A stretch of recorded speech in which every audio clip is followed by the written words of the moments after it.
Elise had somewhat of a unique family dynamic. She's got a great mom in Allison. Her biological father, Brian, is in England. I'm stepdad number 1, and Oliver's stepdad number 2. So she's got one mom, but she's got 3 dads looking after her. She's got one of those magnetic personalities. She's the kind of person people just wanted to be around. She's a perfect daughter. She was a really fun child. She used to have lots of friends. Everybody loved her. She was quirky, she was fun, she was artistic, she liked photography, she loved drama. Everything she touched turned to gold. She had a wonderful boyfriend, so she was super excited about him. Jacob stayed with her all the time. He was by her side. The first time I met her face to face, it was great. It was like the best hug of my life. Who she was at the core was the most genuine and pure and kind, gentle person you would ever meet. Elise asked me could she date Jacob on the way to school one day. She'd said, "Mum, you said I could have a boyfriend now, and I like somebody, but he's a little older than me. He's 19. So I said, no, he's too old. So she said, but I like him. Could you meet him before you decide? He passed the interview, so that's why they're dating. We fell in love very fast. We had always talked about like having kids and like planning a family and having that like American dream life of having your kids and traveling and taking pictures along the way. We had been dating since late September, and then she got diagnosed in, I believe, early May. But by then, you know, things between us were very solid, and whatever was gonna happen was something to stick it out for. Elise had a pain in her leg for around 6 months. And as a parent, people get pains, we take them to the doctors, and the doctors really can't find anything because there's no sign of anything suspicious. I took her to the emergency room, they said everything was fine.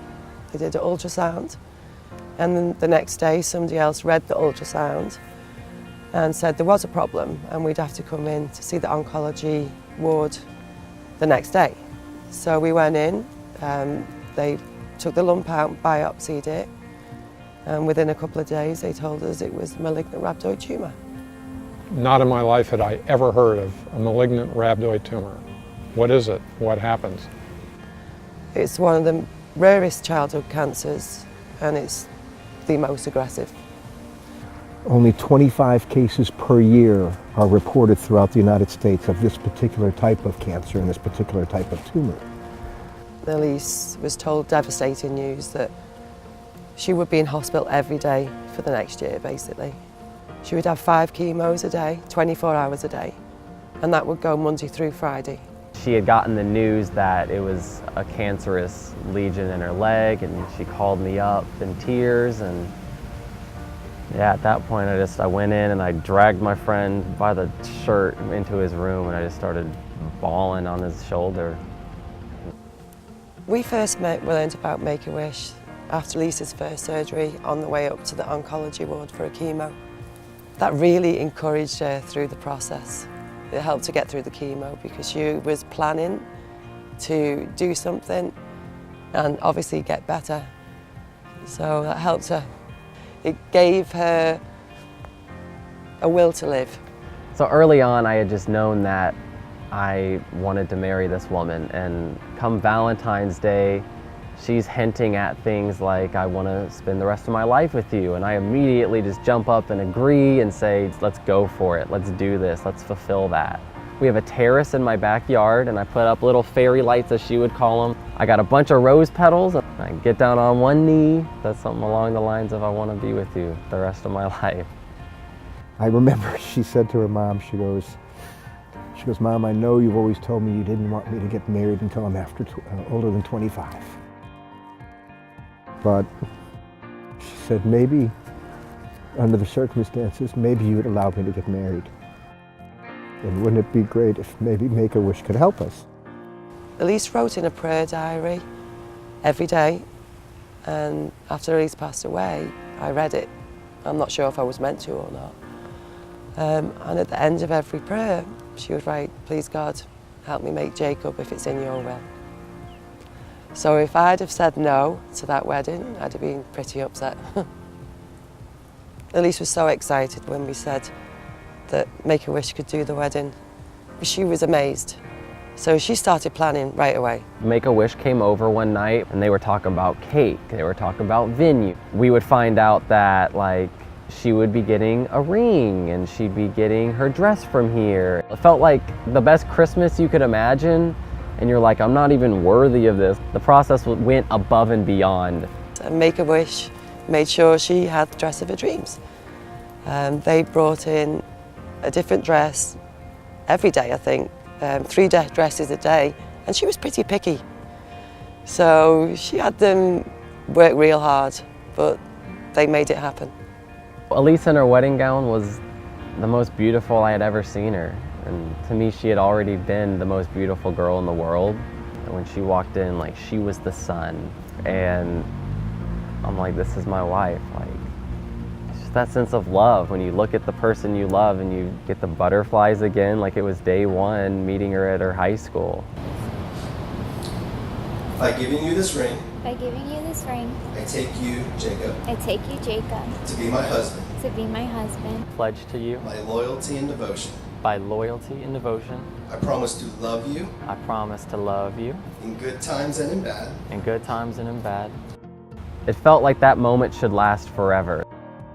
Jacob gave her, you know, a love that every girl wants, somebody that adores them. To describe Elise's happiness that day, it's almost like saying, how long is a piece of string? I mean, she had a glow about her. She had her dream wedding. We could never have done that and pulled it off in 3 days. You know, Make-A-Wish pulled the whole thing off in 3 days, which was pretty amazing. Elise's prognosis was not very good. The cancer started to grow through her skin, and after further biopsy, the cancer had spread into her backbone, her lungs, her liver, her kidneys, her throat. We watched lumps growing in her throat overnight, and the pain was pretty much uncontrollable at that point. So we brought her home and we brought hospice in to help with the pain. I was very, very blessed to be there to just comfort her and make her feel, you know, not as sick, you know, feel like she was still that amazing girl that I fell in love with months before, you know, and then that I would still be in love with years and years from down the road till the end of my life as well. From the time of diagnosis to the time Elise passed away, it was exactly 14 months. As a father and a husband, and I think I speak for all guys, that you want to be able to protect your family, and there was nothing I could do. Make-A-Wish made memories for us that we would now not have. The last days of Elise's life were miserable. She was in a lot of pain in bed, but we'll always have that Make-A-Wish memory. I got to do something that wouldn't have been possible without Make-A-Wish. I was gonna be there her whole life, and like for me, that's everything. Elise would be thrilled if she knew I was doing this interview, and I'm sure she does. She loved helping other people, and she would want people to know how much Make-A-Wish meant to her. It helped her through many a dark day, many a sick day. She knew Make-A-Wish was there and they were going to help make her wish happen. And I know that she'd be thrilled that we were going to make other kids get their wishes. She would love that even after death, like she's still making people happier than anyone could have imagined. She had hope right through to the end. She thought there was going to be a miracle. I think her miracle was marrying Jacob. Make-A-Wish made that happen. I don't think people realize when they donate or go to a fundraiser for Make-A-Wish. I don't think they see what the actual end result is. I really want them to see the pictures from Elise's wedding in the video. She wasn't feeling any pain that day at all. I know she wasn't. I know she wasn't. And it's because of what you guys did. And what the partners did. And what the people who donate did.